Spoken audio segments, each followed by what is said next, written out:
Black or silver? Only a camera nerd can spend days weighing the pros and cons of each. I was waiting for the Sony A7 IV for my new long-term project. A mix of video mini-documentaries and off-camera flash environmental portraits. But who knows how long I would have to wait. I'm fired up, I want to shoot now, and I need a camera that will not hold me back.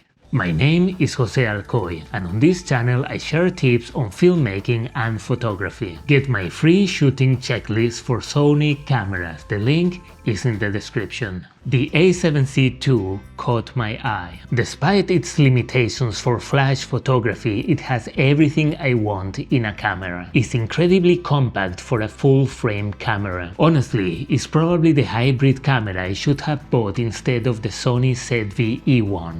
Which is pretty limited for photography. But now I have both and each will play a role in my new project. But then came the next big question: black or silver? I wanted silver. It looks great, it has a classic retro charm, and would have stand out from my black stealthy E1. But it wasn't available right away. The black one was, and it was $50 cheaper. Like any good camera nerd, I went straight into the internet for pros and cons. There are a few practical considerations, but I don't think they make much of a difference. Like the silver version showing wear more easily, or being a bit too reflective on sunny days. The black version is kind of boring, but it doesn't draw attention, which is definitely a plus for documentary photography. The silver version, on the other hand, looks premium, retro and stylish. At least at first glance. Silver paint on a modern camera with a plastic body.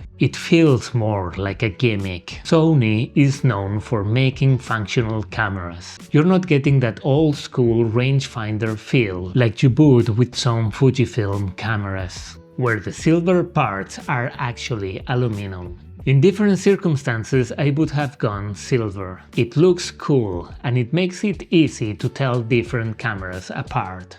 But when it came down to it, availability won. I went with black.